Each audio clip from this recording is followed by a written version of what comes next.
Around a year ago, I started this channel, right around the time when I did something slightly irresponsible. I splashed out on a shiny new RTX 5080, and before that I even had an RTX 57 Ti for a couple of months, but that's a different story. Not only did this anger my wife, who then challenged me to at least make a YouTube video about it, but also I kept running into CPU bottlenecks in some of my videos on my now over 5-year-old AM4 system with the Ryzen 5900X CPU, and I didn't really talk about it. Now in 2026, with DDR5 memory prices still being pretty painful, an upgrade to AM5 doesn't really feel great. And AMD has even recently announced the relaunch of the 5800X 3D for AM4 users.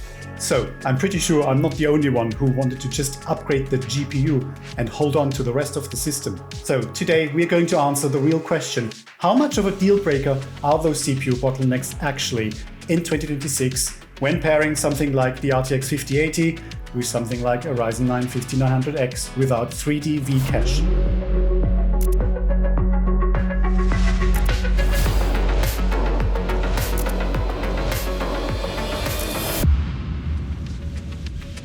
Before we jump in, a quick thank you. This channel just turned 1 year old and we're getting close to 1,000 subscribers. I genuinely appreciate all the support and feedback, especially the critical one. So I built my current system back in 2020 when Cyberpunk 2077 came out with the Ryzen 9 5900X and the RTX 3080. Then I skipped the entire 40 series, and then when the 50 series was around the corner, then FOMO started to kick in. I wanted to get access to things like path tracing and frame generation. And then the big question started: did I just create a massive bottleneck?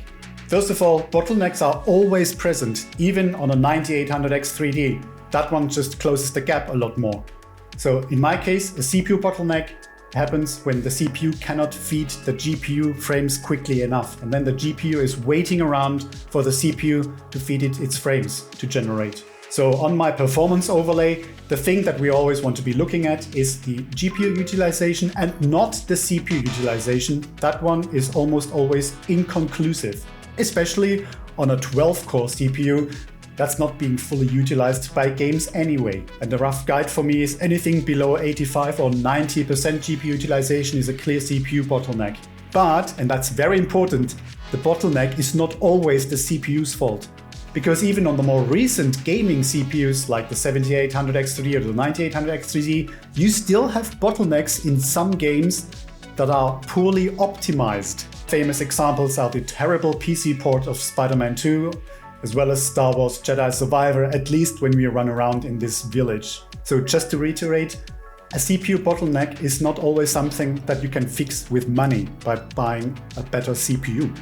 Oftentimes, the problems are also inherent in the engine. And another big myth, people think that if you go to 4K, then you don't have any CPU bottlenecks. But then they use DLSS Performance at 4K, which again is 1080p internal render resolution, and it's still the same bottleneck as if you were running the game at 1080p. And the same is true with frame gen. When I give my GPU more work to do with frame generation, then GPU utilization will automatically be a lot higher than without frame gen. So today, let's actually play some games where CPU bottlenecks could really matter. Like some competitive, sweaty, twitchy online shooters. And no better place to start with the more recent Marathon, a game that is loved by millions. But yeah, I only played the server slam, so that's what we're gonna see here. And what settings are we playing these type of games to get 500 FPS? Of course, 1080p and settings to low everything. So let's see how many FPS we're gonna get here. What? Only a bit below 130? Ah!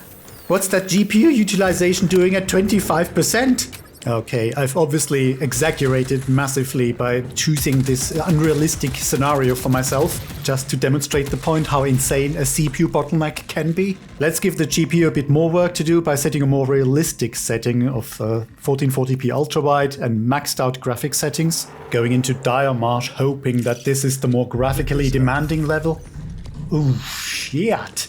Still 65-54% GPU utilization? FPS is not much less, and this is DLAA, mind you, just around 100 FPS. Outdoors, perhaps the GPU has a bit more to do, but indoors and here in a combat scenario, it's always under 70% GPU utilization, indicating a clear CPU bottleneck. I doubt that this game is poorly optimized. It is Bungie and they're doing a technically good job generally. It is pretty clear that my CPU is holding back the GPU, and thereby I'm missing out on around 30 to 40% of its full potential, and I should be sitting at a lot higher FPS than I am here right now. Friendly, friendly, don't shoot! No PvE Care Bear lobbies here in this one. I really cannot win this, can I? It's a CPU issue, not a skill issue. So let's move on to another extraction shooter that I personally actually really love. Arc Raiders. It's one of my favorite games of 2025 and definitely the one that surprised me the most. I had no idea that I needed this. It's the end of the season, let's see where we are. Hotshot. Not bad, eh? Let's get ourselves that bright red outfit so that everyone can spot us from miles away. I kind of stopped playing it regularly after I did the expedition once. You can see here I haven't got all that much, or maybe I lost a bit too much to Arc as muscle memory starts to fade as I play other games now. I won't do the silly 1080p exercise with this one. Normally I actually keep DLSS supersampling and frame gen on auto, but let's turn frame gen off and go with DLSS quality and everything else on the maxed out cinematic setting. I'll go in with a fairly cheap loadout in case I mess up because of being distracted. And I'll first try close scrutiny on Buried City, because I think that level is demanding both technically and in terms of gameplay. So here we are, spawned on the outskirts, and let's see, okay, it's actually over 90% GPU utilization. So far so good. No, it actually dropped below 90, more towards 80%. I'm not quite sure why this is. Is it because of the sand? Somehow Buried City seems to be technically a bit more challenging for the CPU. We're gonna go to this area with the 3 beams up in the sky. Before that, let's quickly hide in here and play with the settings a bit. See what happens if we go from DLSS quality to balanced. And yeah, it's actually pretty much the same FPS and the same GPU utilization. Going back to quality, and yeah, that marginal difference really indicates usually a CPU bottleneck. So I might as well go with DLAA here, and now GPU utilization is over 90%. Or let's try DLSS quality and FrameGen 2x. And as expected, GPU utilization is a lot higher, but I've just masked the problem by turning on FrameGen. But if I feel better about this, I might just run with this. And what I'm about to do now is probably one of the more challenging PvE things to do in this game. I'm gonna try and breach one of those things here, and without being detected or without Arc being aggroed on me, first breaching with the smoke grenade. But then I can already hear that they're gonna get aggro, and as soon as they see me or shoot at me, I'm instantly dead and I lose everything, right? So before I actually loot the thing, quickly get out. I'm really abusing the photoelectric cloak to avoid detection. Sadly, they nerfed that now with the new Ribbon Tides update, so what I'm doing here isn't exactly possible anymore. There's another guy breaching and throwing smoke grenades. I'm quite scared. I'm just waiting for the right moment here. Throwing the next grenade.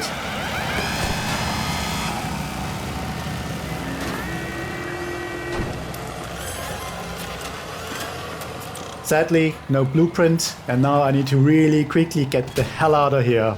Shit, shit, shit, shit. Are they aggroed on me? Photoelectric cloak is depleted. They're shooting at me, aren't they? You can see that GPU utilization still drops to around 82% sometimes. It's so weird. Ah! Shooting at me. Shit, shit, shit. Really need to get into cover quickly. But yeah. At this point, since I didn't bring a proper loadout to take down any of these guys, I might as well just call it a day here. But actually, what about DLAA and FrameGen 2x? And actually, it's pretty close to the 141 FPS cap that I normally use on my 144 Hz monitor. So that might be a good option for me with pretty decent GPU utilization. I'm properly pinned down in here, so yeah, let's call it a day and get the hell out of here. I'll show you one other map. Here I'm now in Electromagnetic Storm on Damn Battlegrounds. Going back to DLSS quality and no frame gen, GPU utilization immediately is well above 95%. And FPS sits around 100 FPS. Let's actually try DLSS balanced real quickly. And FPS doesn't go up that much, which is quite typical again for my CPU when paired with the RTX 5080. That DLSS doesn't really scale all that well, sometimes indicating CPU bottlenecks, possibly. And if you've been observing my frame time graph, it's maybe not 100% smooth at all times. So actually 1% lows might be the bigger issue than missing out on FPS. I brought a much better loadout this time because I want to farm some Rocketeer cores to craft more Wolfpack grenades. Let's see if we can take down this guy. He's all the way over there. Let's get him aggroed first so he comes over.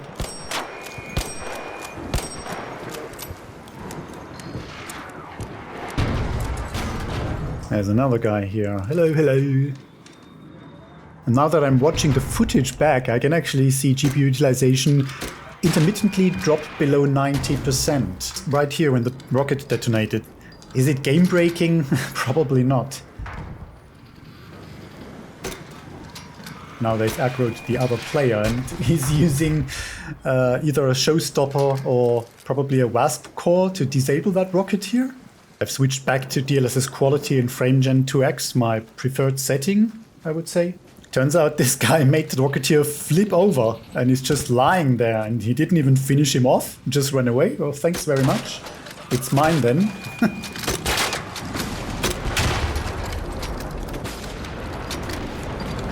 But actually in Electromagnetic Storm you just need to farm first wave Rocketeer husks. And there's a 50% or higher chance to get a Rocketeer driver out of there. Just like that. You see? And I got 7 of them in just one raid. Performance is going to be pretty similar in all the remaining maps, so I'm pretty happy with that. GG guys. Have a good one. I'll be honest, there can always be some moments where GPU utilization drops below 90%, but at no point is this ever game breaking in any way. Let's look at one more competitive online shooter, the one that I played before I discovered Arc Raiders, Battlefield 6. And after I completed the pretty useless Battle Pass for Season 1, I pretty much abandoned it entirely. All the settings are completely maxed out, as they should be. DLSS is set to quality and frame gen off, as well as future frame rendering, whatever the fuck that's supposed to be, off. Let's jump into the first match, and I'll go with Conquest in one of the urban maps. Right, straight away we can see GPU utilization is 60%. That's not good. And we're dead. Need a medic! And the Ryzen 5900X 3D! Well, thanks for that revive, but what about that new CPU? Alright. Now I'm on the other Manhattan map and I've turned FrameGen back on. Do we think this feels a lot smoother? It looks like now I'm winning. Now I'm in one of the more open, bigger maps, and with FrameGen turned off again, then we're back at those around 70 or lower percent GPU utilization. Maybe things look slightly better from up here, but not much. And once again here in Mirak Valley on a helicopter ride, that seems to be one of the more CPU intense scenarios again. And now GPU utilization is even close to 50. That's mental. But does it actually hurt the experience? Sure enough, I played this long enough to know that my CPU didn't really affect the enjoyment of this game. I know that I will never be able to reach those ultra high frame rates, even with FrameGen 4x, which shouldn't probably be used in this type of game, but it's been overall an extremely smooth experience. Of course, I could always increase my GPU late by going to DLAA, but when I played this properly, I never really saw the need to. Because now, even though my GPU is properly utilized, FPS is actually a lot lower, and that's not what I would want to do. And now once again with DLSS quality and FrameGen 2X, we can see that GPU utilization is again very high. That's because now the GPU has extra work to do that does not depend on the CPU. So it's not just sitting and waiting on the CPU to feed the frames, and it's busy creating additional frames. Very important, this does not mean the bottleneck is gone.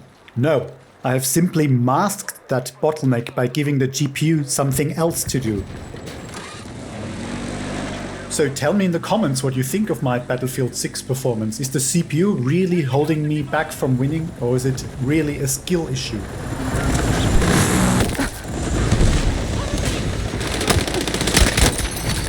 Now let's look at a few more single-player games. And let's start with one where my first impression was more like, meh, what is this? And then slowly turned into, wow. Is this the greatest game ever? Crimson Desert, the greatest cat dad simulator in a long time.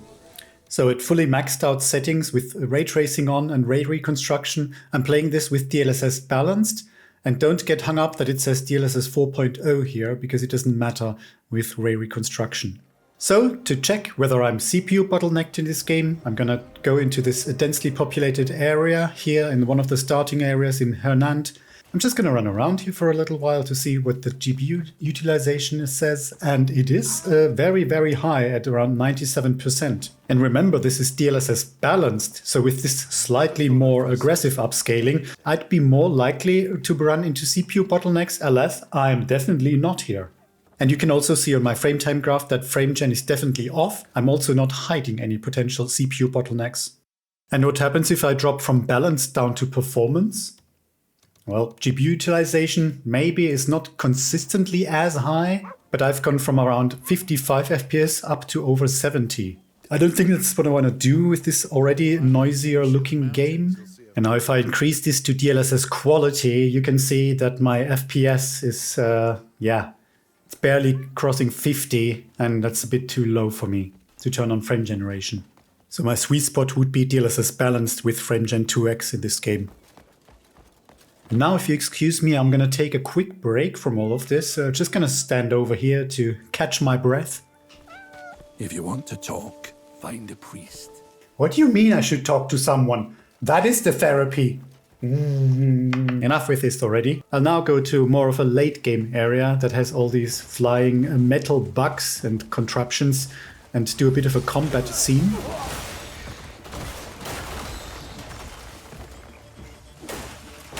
A bit of a problem in this game oftentimes is that you're fighting the camera more than anyone else.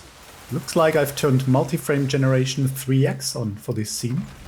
FPS is really inconsistent here, so let's not do that.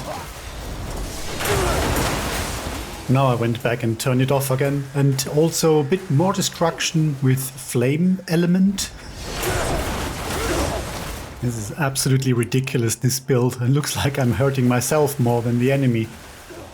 You can see GPU utilization is well above 90, 500 even sometimes. I think we're good here.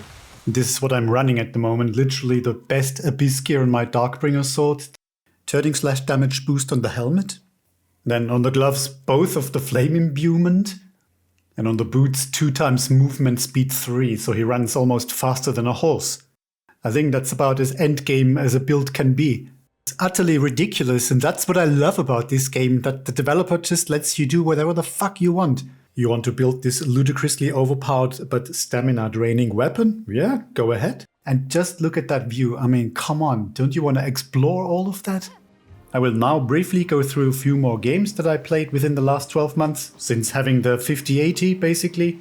And I don't know if you recognize this, but this is Maël from Clair Obscur Expedition 33 here in Renoir's drafts. Quite a lot going on, and GPU utilization is well above 90% throughout. CPU is not an issue here. At DLSS quality and maxed out settings, we average a bit over 60 FPS here, and then double of that roughly with FrameGen 2X, which again would be the sweet spot in my opinion. In my favorite single-player game of 2025, Kingdom Come Deliverance 2, I seem to be quite CPU bottlenecked, at least here on Kuttenberg Market, but not outside of the city. This is DLSS balanced and maxed out settings. If I go to DLSS quality, I can slightly mitigate that. but I seem to be averaging around 10 to 20 FPS less. The game doesn't offer any frame generation, so I would probably stick with DLSS balanced, as image quality is really good from upscaling in this game. Then I also worked on my backlog, and one of them was the Dead Space Remake, a game that is also notorious for some technical problems like traversal stutters. But actually, GPU utilization was very high here during the final boss battle, so I can't see any problems. You can see I have a 100% save game in Marvel's Spider-Man 2's dreadful PC port. So despite the well-known technical issues, including CPU bottlenecks, I had a pretty good time with this game and no problems completing it. But yeah, look at this shocking GPU utilization of 40, 50, 60%. Anyway, that was another game ticked off my backlog. Then we had two excellent and refreshingly short Capcom games, Resident Evil Requiem and PRAGMATA. The performance is pretty much equal in both of them, and especially with maxed out path tracing, CPU doesn't matter whatsoever. And did you notice that both endgame bosses look like brother and sister? What the hell, Capcom? I still have Space Marine 2 on my backlog, and yeah, I already know that GPU utilization is not great in this game, at only around 75%. So I'll just use multi-frame generation again, and this is the highest FPS that we've seen throughout this entire video. But before that, I'll still have a few deliveries to make in Death Stranding 2 on the beach, and I'm pretty sure that my Ryzen 5900X is not going to stand in the way of that. So there you have it, guys. Now the big question is, did I do something terrible by pairing my RTX 5080 with my older CPU? I think considering how much fun I've had playing all these games in the last 12 months, clear no. Do I need to upgrade? Should I buy the 5800X 3D when it re-releases? Honestly, maybe I would get more value out of my money if I invested that in an OLED ultrawide monitor, because here this is still an LG IPS panel. Amazing for productivity, but maybe less so for HDR gaming. But even on that one, I actually always play in HDR, and I use things like Reno DX on Reshade to improve my HDR experience. But then if I have a new monitor with 240 or higher refresh rate, in conclusion, yes, the Ryzen 5900X is a clear bottleneck when paired with something like the RTX 5080. But in 1440p ultra-wide real-world gaming, that's rarely a deal breaker. Is it actually ruining my personal gaming performance? Absolutely not. And I would argue that for most people, losing that sort of performance headroom is not worth a full platform upgrade always. Thanks ever so much for watching this lengthy video. I hope you enjoyed it and found it also a bit entertaining. Like and subscribe if you want to see more of this type of stuff. And I see you in the next video.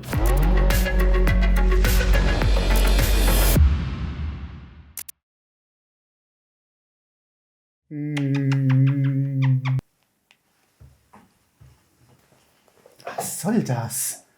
Oh mein Gott. Now I'm full of cat hair.